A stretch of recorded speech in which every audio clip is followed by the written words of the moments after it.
ప్రియమైన దేవుని వారలారా, ఆదికాండం నుంచి ప్రకటన గ్రంథం వరకు బైబిల్లో ఏం రాయబడి ఉంది అనేది చాలా క్లుప్తంగా మేము ముందుకు తీసుకురావాలనుకుంటున్నాను. ముఖ్యంగా ఆదికాండం నుంచి ప్రకటన గ్రంథం వరకు రాయబడిన చరిత్రను, అలాగే టైం లైన్, కాలక్రమాన్ని మేము ముందుకు తీసుకురావాలనుకుంటున్నాను. ఆలోచిస్తూ వినండి. ప్రియమైన దేవుని వారలారా, 66 పుస్తకాలుగా ఉన్న బైబిల్లో ఆదికాండం ప్రారంభ అధ్యాయాల్లో దేవుడు సృష్టిని చేసిన విధానం రాయబడింది, అలాగే మనుషులను చేసిన విధానం రాయబడింది. అయితే నరులు విస్తరించిన అనతి కాలంలోనే వారి హృదయాలోచన చెడిపోయి నైతిక విలువలు విస్మరించి బలాత్కారులుగా, అక్రమకారులుగా మారిపోయినప్పుడు దేవుడు వారిని తుడిచిపెట్టేయాలి అని నిర్ణయం తీసుకుంటాడు. ఆనాటి జలప్రలయంలో దేవుడు ఓడ ద్వారా నోవాహును, అతని కుటుంబాన్ని, అలాగే ఆరిన నేల మీద బ్రతికే జీవరాశులన్నిటినీ, ఊపిరిగల జీవరాశులన్నిటినీ దేవుడు రక్షిస్తాడు. ఆనాడు జలప్రలయం అనంతరం నోవాహు కుటుంబం నేడు టర్కీ దేశం అని పిలువబడుతున్న ప్రాంతానికి తూర్పునున్న ఆరరాతు పర్వతాల దిగువన ఉన్నటువంటి యూఫ్రటీస్, టైగ్రిస్ అని పిలువబడిన నదుల మధ్య ప్రాంతంలో నివసించారు. అక్కడే నోవాహు సంతతి విస్తరించడం ప్రారంభించింది. ఆ తర్వాత ఆ ప్రాంతాన్నే మెసొపొతేమియా నాగరికత అని పిలవటం జరిగింది. ఈ మెసొపొతేమియా నాగరికత అని పిలువబడిన ప్రాంతంలో తూర్పు మరియు దక్షిణ ప్రాంతంలో సుమేరియా అని పిలువబడిన షేనారు ప్రాంతంలో నుండి, అంటే ప్రస్తుతం ఇరాకులోని బాగ్దాద్ సమీపంలోని బాబేలు గోపురం దగ్గర నుంచి ప్రపంచ నలుమూలలకు వీరు చెదిరిపోవడం జరిగింది. దయచేసి గమనించండి, ఇవి కథలు కాదు. క్లుప్తంగా చెప్పడం వలన కథలాగా అనిపించవచ్చు, కానీ ఎన్నో చారిత్రక పురావస్తు ఆధారాలు, అలాగే ఎన్నో గ్రంథ ఆధారాలు, రుజువులు ఉన్న సంఘటనలు ఇవి. కాబట్టి ఒక కథలాగా చెప్పడం బట్టి ఇవి కథలు అనుకోవద్దు, దయచేసి గమనించండి. నోవాహు సంతతి ప్రపంచ నలుమూలలకు చెదిరిపోయారు అనడానికి కొన్ని ముఖ్యమైన ఆధారాలు కనిపిస్తాయి.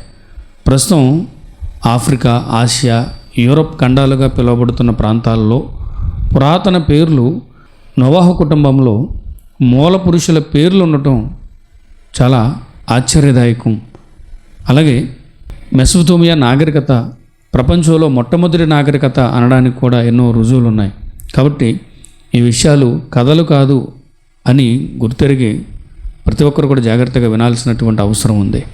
కాబట్టి మెసొపొతేమియా దక్షిణ ప్రాంతమైన షేనారు ప్రాంతం నుంచి ప్రజలు ప్రపంచ నలుమూలలకు చెదిరిపోయిన కొన్ని వందల సంవత్సరాల తర్వాత మెసొపొతేమియాలో స్థిరపడిన నోవాహు కుమారుల్లో ఒకడైన షేము సంతతిలో అబ్రహాము గారు పుట్టారు. అప్పటికి వీరి కుటుంబం ప్రకృతి శక్తులను ఆరాధిస్తున్నారు.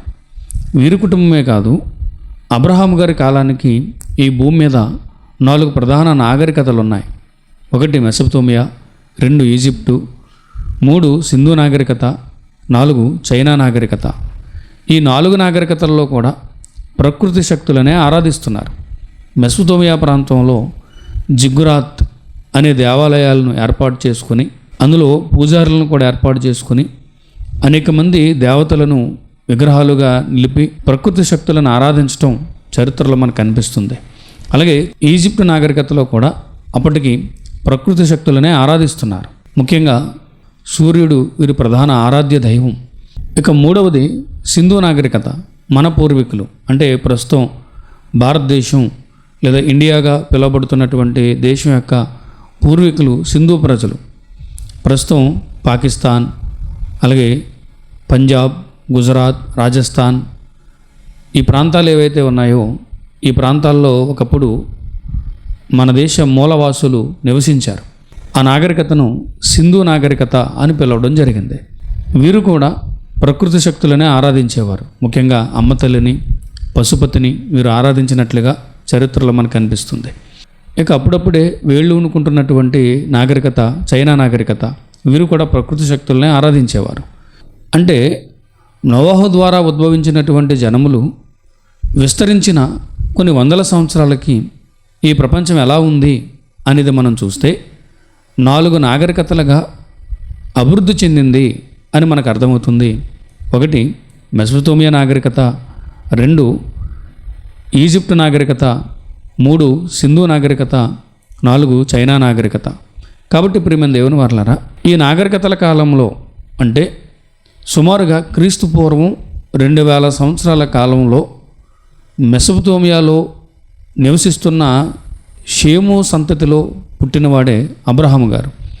ఈ అబ్రహాము గారి ద్వారా దేవుడు తన ప్రణాళికను నెరవేర్చాలి అనే ఉద్దేశంతో అప్పటికే ప్రపంచవ్యాప్తంగా చెదిరి ఉన్నటువంటి తన పిల్లలను తన వైపు మళ్లించి తన యొక్క ఉద్దేశాలను వారికి తెలియచేయాలి అని, మానవ జీవితం వెనుకున్న ఆయన సంకల్పాన్ని తెలియచేయాలి అని అప్పటికే నైతిక విలువల్లో పతనమైపోతూ సృష్టికర్త అయిన తనను విస్మరించి ప్రకృతి శక్తులను ఆరాధిస్తూ తమ ఇష్టాలను నెరవేర్చుకుంటూ దురవస్థలో ఉన్నటువంటి ఈ మానవ జాతిని సంస్కరించాలి అనే ఉద్దేశంతో దేవుడు ఆ రోజు నమ్మకమైన స్వభావం గలవాడు అని అబ్రహామును ఎన్నుకోవడం జరిగింది. కాబట్టి అబ్రహాము గారి కాలం నాటికే ఈ భూమి మీద విస్తరించిన ప్రజలు సృష్టికర్త అయిన దేవుణ్ణి విస్మరించి సృష్టిని ఆరాధించడం ప్రారంభించారు అని అర్థం చేసుకోవాలి. అలాగే మరొక ముఖ్యమైన విషయం ఏమిటంటే, ఆదాము కాలం నుంచి అబ్రహాము గారి కాలానికి మధ్య ఎంతకాలం అనేది మనం అంచనా వేయలేం. కానీ అబ్రహాము గారి కాలం నుంచి చాలా ఖచ్చితమైన లెక్కలు అందుబాటులో ఉన్నాయి. కాబట్టి అబ్రహాము గారి కాలం సుమారుగా క్రీస్తు పూర్వం 2000 సంవత్సరాలు అని గుర్తించడం జరిగింది. అనగా నేటికి సుమారుగా 4000 సంవత్సరాల పూర్వం అబ్రహాము గారు ఈ భూమి మీద నివసించారు. కాబట్టి క్రీస్తు పూర్వం 2000 సంవత్సరాల కాలంలో దేవుడు మెసొపొతేమియాలో పుట్టిన అబ్రహాము గారిని నమ్మకమైన స్వభావం గలవాడని గుర్తించి అబ్రహాము ద్వారా ఈ ప్రపంచ ప్రజలందరినీ సన్మార్గంలో నడిపించి ఆశీర్వాదానికి వారసులుగా చేయాలనుకున్నాడు. నేడు ఇరాక్ అని పిలువబడుతున్న దేశానికి సమీపంలో అప్పటి ఊరు అనే పట్టణంలో నివసిస్తున్న తెరాహు కుమారుడైన అబ్రహాము గారిని దేవుడు ఎన్నుకుని నేడు ఇజ్రాయేల్ దేశం అని పిలువబడుతున్న అప్పటి కనాను ప్రాంతానికి పిలిచి అబ్రహాము గారి ద్వారా దేవుడు తన ప్రణాళికను నెరవేర్చడం ప్రారంభించాడు. అంటే ఈ భూమి మీద మనిషి నడవడిక ఎలా ఉండాలి, ఎలాంటి విశ్వాసం కలిగి ఉండాలి, ఎలాంటి నీతి న్యాయాలను జరిగించాలి, ఎలాంటి జీవన విధానం మానవ మనుగడకు క్షేమం, ఇలాంటి విషయాలన్నీ కూడా దేవుడు అబ్రహాము మరియు అతని సంతతి ద్వారా తన పిల్లలైన ప్రపంచ ప్రజలందరికీ తెలియజేయాలనుకున్నాడు. అబ్రహాము తదనంతరం అబ్రహాము కుమారుల్లో ముఖ్యుడు వాగ్దాన పుత్రుడైన ఇస్సాకు ద్వారా తన ప్రణాళికను నెరవేర్చాలనుకున్నాడు. ఆ తర్వాత ఇస్సాకు కుమారుల్లో యాకోబును దేవుడు ఎన్నుకుని యాకోబుకి దేవుడు ఇశ్రాయేలు అనే ఒక కొత్త పేరు పెట్టాడు. యాకోబు లేదా ఇశ్రాయేలుకి 12 మంది కుమారులు, ఒక కుమార్తె. వారు కనాన్లో నివసిస్తున్నప్పుడు యాకోబు యొక్క 11వ కుమారుడైన యోసేపు యొక్క మంచితనాన్ని అతని అన్నలు వారవలేక తండ్రికి తెలియకుండా మిద్యానీయులైన వర్తకులకి అమ్మేస్తే వారు ఐగుప్తుకు తీసుకెళ్ళి ఫరో యొక్క దేశ సంరక్షకుల అధిపతి అయిన పోతీఫరుకి అమ్మేస్తారు. అక్కడ యోసేపుకున్న భక్తిని బట్టి, యథార్థతను బట్టి, పవిత్రతను బట్టి యోసేపును దేవుడు దీవించడం జరుగుతుంది. యోసేపుకున్నటువంటి యుక్తిని బట్టి, దేవుడు అతనికి అనుగ్రహించిన జ్ఞానాన్ని బట్టి ఐగుప్తు మహా సామ్రాజ్యాధినేత అయిన ఫరో యోసేపును ప్రధానిగా నియమిస్తాడు.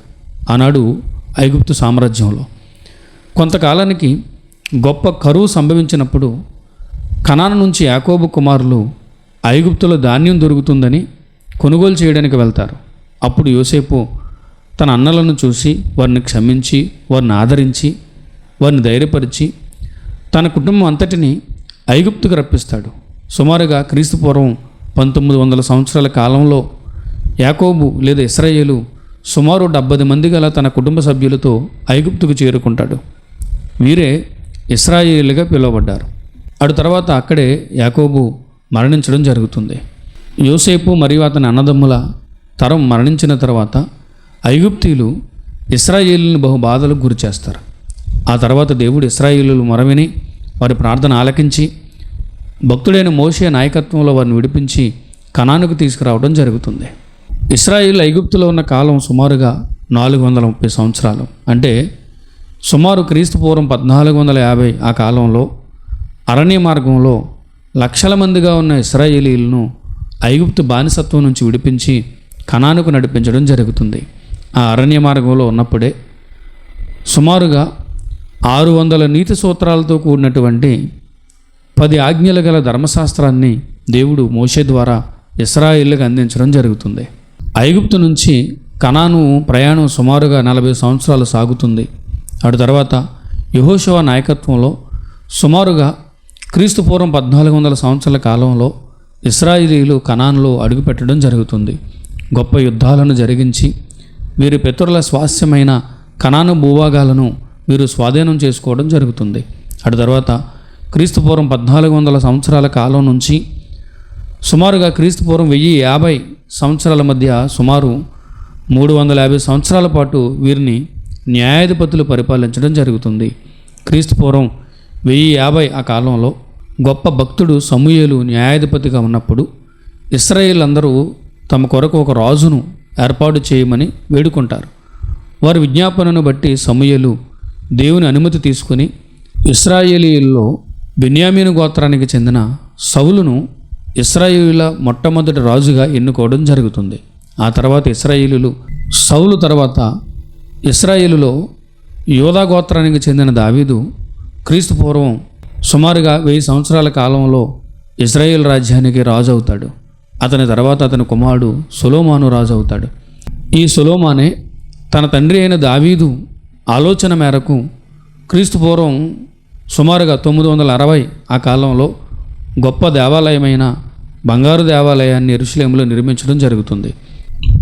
అయితే సొలొమోను తదనంతరం ఇజ్రాయేలు మహాసామ్రాజ్యం 2 రాజ్యాలుగా విడిపోతుంది. ఉత్తర రాజ్యం ఇశ్రాయేలు సామ్రాజ్యం అని, దక్షిణ రాజ్యం యోధా రాజ్యం అని పిలువబడుతుంది. ఇశ్రాయేలీల 10 గోత్రాల వారు ఇజ్రాయేలు ఉత్తర రాజ్యాన్ని వెంబడిస్తే 2 గోత్రాలు యోధా గోత్రము అలాగే బెన్యామీను గోత్రికులు మాత్రమే దక్షిణ రాజ్యమైన యోధా రాజ్యంలో భాగంగా ఉంటారు. ఈ 2 రాజ్యాల్లో ఉత్తర రాజ్యమైన ఇశ్రాయేల్ రాజ్యం షోమ్రోను పట్టణాన్ని రాజధానిగా చేసుకుని రాజ్య పరిపాలన చేయడం జరుగుతుంది. దక్షిణ రాజ్యమైన యోధా రాజ్యం యెరూషలేం పట్టణాన్ని రాజధానిగా చేసుకుని రాజ్య పరిపాలన చేయడం జరుగుతుంది. ఉత్తర రాజ్యమైన ఇజ్రాయేల్ రాజ్యంలో పూర్తి స్థాయిలో నైతిక విలువలు పతనమైపోవటం వలన దేవుడు వారిని విడిచిపెట్టేస్తాడు. దేవుడు వారిని విడిచిపెట్టేయటం వలన క్రీస్తుపూర్వం 721 ఆ ప్రాంతంలో ఉత్తర రాజ్యంపై అష్షూరు సామ్రాజ్యం దండెత్తి వచ్చి ఉత్తర రాజ్యమైన ఇజ్రాయేల్ సామ్రాజ్యాన్ని సర్వనాశనం చేసి అనేకులను చెరపట్టి తమ దేశానికి బానిసలుగా తీసుకుపోవడం జరిగింది. ఆ తర్వాత దక్షిణ రాజ్యమైన యోధా రాజ్యంలో ఉన్న ఇశ్రాయేలీలు కూడా అంటే యోధా గోత్రికులు బెన్యామీను గోత్రికులు కూడా నైతికంగా పతనమైపోవటం వలన దేవుడు వారిని కూడా విడిచిపెట్టడం జరుగుతుంది. సుమారుగా క్రీస్తుపూర్వం 609 నుంచి 586 మధ్య కాలంలో బబులోను మహాసామ్రాజ్యాధినేత అయిన నెబుకద్నెజరు 3 సార్లు దండెత్తి వచ్చి యోధా రాజ్యాన్ని యెరూషలేమును అలాగే యెరూషలేములో ఉన్న బంగారు దేవాలయాన్ని సర్వనాశనం చేసి అనేక మందిని వధించి అనేక మంది యువకులను జ్ఞానం గలవారిని బలవంతులను తన రాజ్యానికి చెరగా తీసుకుని వెళ్ళిపోవడం జరుగుతుంది. అబ్రహాం మొదలుకొని మోషే తర్వాత అనేక మంది ప్రవక్తలను అంటే ఏలియా, ఎలీషా, ఇర్మియా లాంటి అనేక మంది ప్రవక్తలను దేవుడు నిలబెట్టి ఇజ్రాయేలీలను సన్మార్గంలో నడిపించడానికి ప్రయత్నిస్తూనే వచ్చాడు. కానీ ఇశ్రాయేలీలు భౌతికమైన సుఖాల కోసం న్యాయం తప్పి బ్రతుకుతూ తమను హెచ్చరిస్తూ వచ్చినటువంటి ప్రవక్తలను హింసిస్తూ వచ్చారు. అనేక మందిని చంపారు. అందుకే దేవుడు వారిని క్షమించక అష్షూరీయులు బబులోనీయులు దండెత్తి వచ్చినప్పుడు దేవుడు వారిని రక్షించలేదు. అయితే చెరలో ఉండి కూడా యెహెజ్కేలు, దానియేలు, షడ్రెక్కు, మెషెక్కు, అబెద్నెగో లాంటి భక్తులు తమ గొప్ప విశ్వాసాన్ని చాటుకున్నారు. ఆ రోజుల్లో అనగా సుమారుగా క్రీస్తుపూర్వం 580 ఆ కాలంలో నెబుకద్నెజరు గొప్ప సాక్ష్యాన్ని దేవుని గురించి పలకడం జరిగింది. ఆ రోజు షడ్రెక్కు, మెషెక్కు, అబెద్నెగో వీరి విశ్వాసాన్ని చూసి నెబుకద్నెజరు ఈ విధముగా రక్షించగల దేవుడు మరెవరు లేరు అని సాక్ష్యం ఇవ్వటం మనం చూస్తాం. ఈ విధముగా ప్రియమైన దేవుని వర్లారా, అబ్రహాము గారి కాలం తదనంతరం 1500 సంవత్సరాల తర్వాత ఇశ్రాయేలీల ఉత్తర రాజ్యం అష్షూరీయుల చెరలోకి, ఇశ్రాయేలీల దక్షిణ రాజ్యం అనగా యోధా రాజ్యం బబులోనీయుల చెరలోనికి వెళ్ళిపోవడం జరిగింది. ఇక ఈ బబులోను సామ్రాజ్యాధినేత నెబుకద్నెజరు మరణం తర్వాత అతని వారసులు అంత సమర్థులు కాకపోవటం వలన పారసీకుల ఆధిపత్యంలోకి వచ్చారు. పారసీకులు బబులోను సామ్రాజ్యాన్ని కూడా వారు కైవసం చేసుకోవడం జరిగింది. ఆ సమయంలో అనగా క్రీస్తు పూర్వం 539 ఆ కాలంలో సైరస్ ద గ్రేట్ అనగా కోరేషు పారసీక సామ్రాజ్యనేతగా ఉన్నప్పుడు యూదులకు విడుదలను అనుగ్రహించడం జరిగింది. ఇక్కడ ఒక విషయం మీరు గమనించాలి.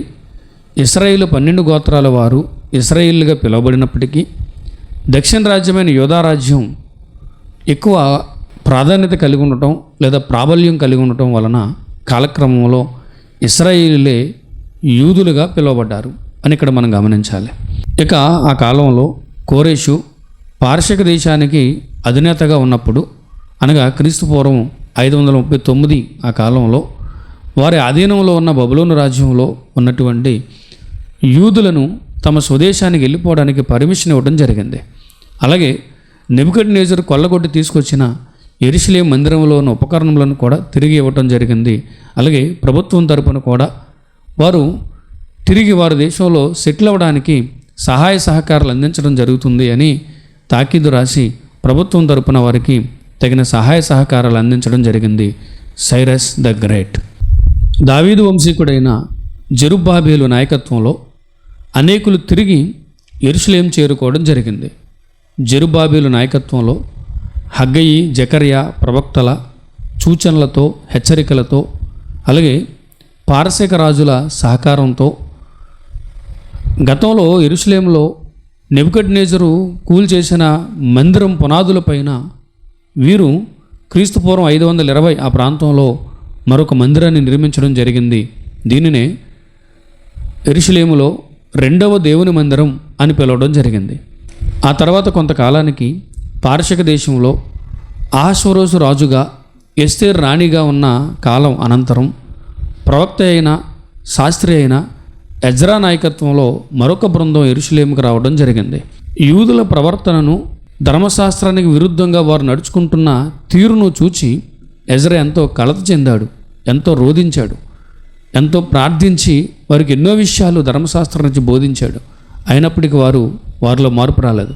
ఆ తర్వాత సుమారుగా 13 సంవత్సరాల తర్వాత అనగా క్రీస్తు పూర్వం 445 ఆ ప్రాంతంలో పారసీక రాజ్యంలో గొప్ప ఉద్యోగిగా ఉన్నటువంటి భక్తుడైన నెహెమ్యా ఇక్కడి పరిస్థితులను తెలుసుకొని ఎంతో రోధించి ఉపవాసం ఉండి ప్రార్థన చేసి రాజైన అర్తహషస్త పర్మిషన్ తీసుకుని పారసీక దేశపు అధికారిగా తన స్వదేశానికి వచ్చి తన ప్రజలు ఇంతగా నైతికంగా పతనమైపోవడానికి కారణం ఏంటి, దేవునికి దూరం అయిపోవడానికి కారణం ఏంటి అని ఆలోచించి అన్వేషించి పరిష్కారంగా యెరూషలేము చుట్టూ ఎంతో ప్రయాసతో ప్రాకారాన్ని కట్టించడం జరుగుతుంది.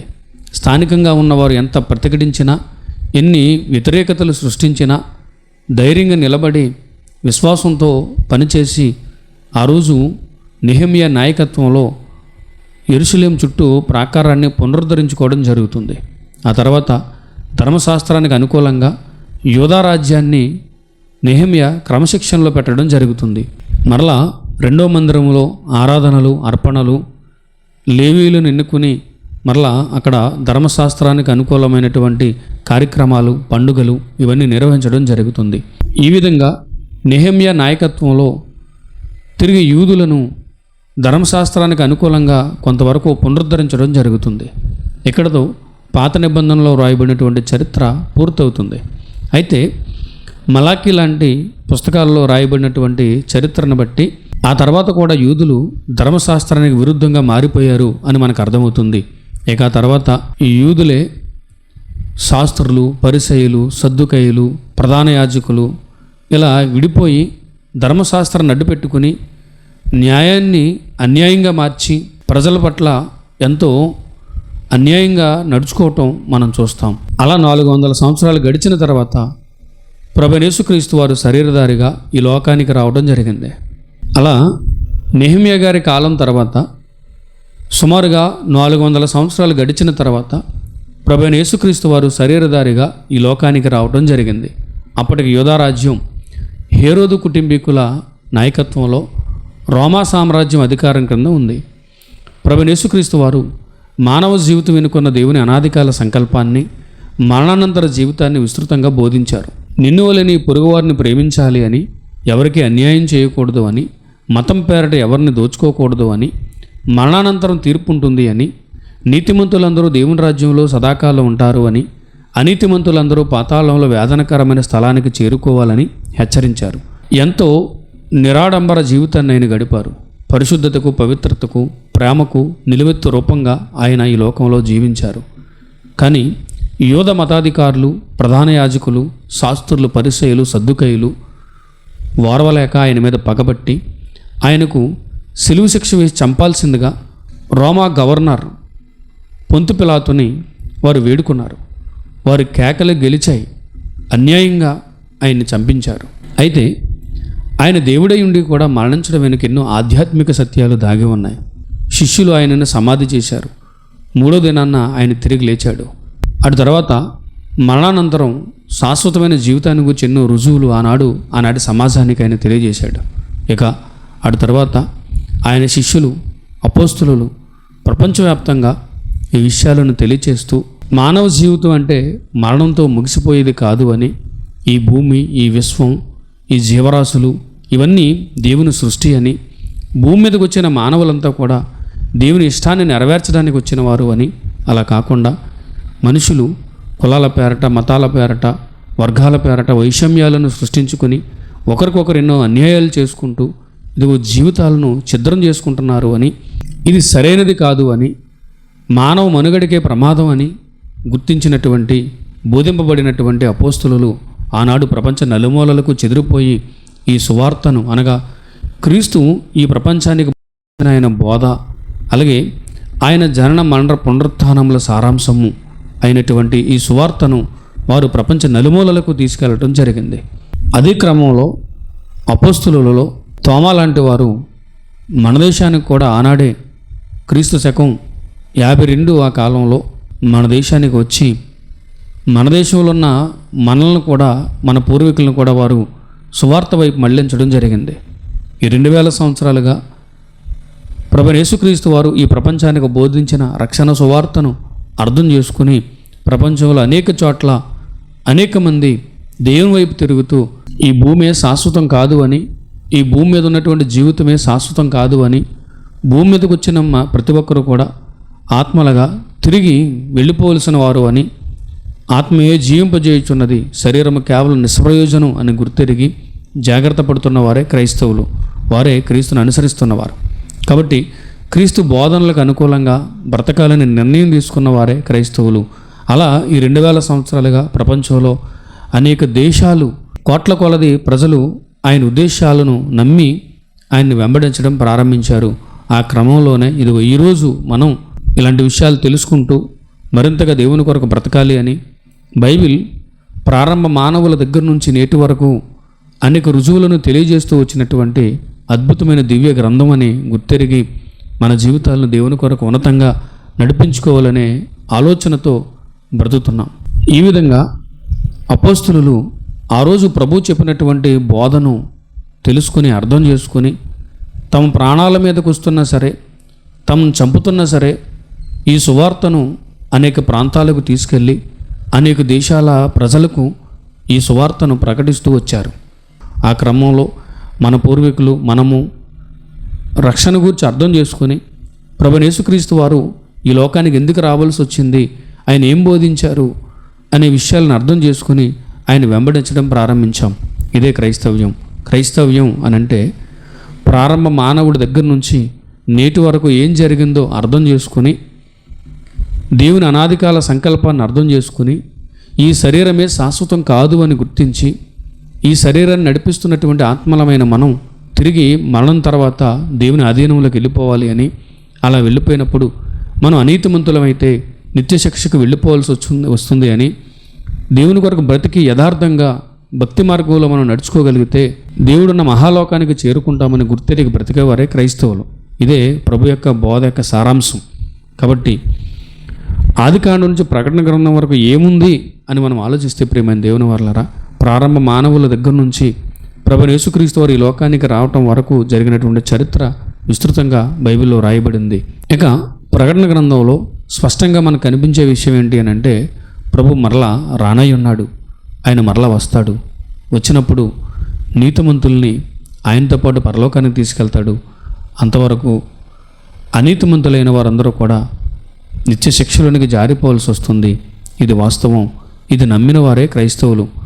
ఇలా వేల సంవత్సరాల నుంచి మానవ జాతి వెనుకున్నటువంటి ఈ చరిత్రను గుర్తించి జాగ్రత్త పడిన వారే క్రైస్తవులు.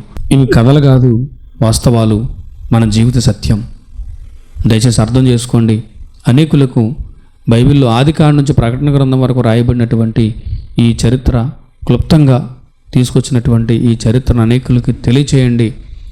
రక్షణ యొక్క అవసరతను వారికి తెలియచేయండి. మనం ఈ లోకానికి ఏమీ తీసుకురాలేదు, ఏమీ తీసుకొని పోలేం, తిరిగి వెళ్ళిపోవలసిన వారం. కాబట్టి ఈ లోకంలో దేవుడిచ్చిన ఈ చిన్న ఆయుష్కాలంలో నమ్మకంగా బ్రతుకుదాం, దేవుని కోసం బ్రతుకుదాం, యథార్థంగా బ్రతుకుదాం. ప్రభువైన యేసుక్రీస్తు వారు చూపించిన మార్గంలో ఆయన అడుగుజాడల్లో నడుద్దాం. ఆ రీతిగా మన జీవితాన్ని ఒక సరైన మార్గంలో మనం నడిపించుకోగలిగితే దేవుడు తన ఉన్నతమైన రాజ్యంలో మనకు చోటిస్తాడు. అంతకంటే గొప్ప భాగ్యమేది లేదు.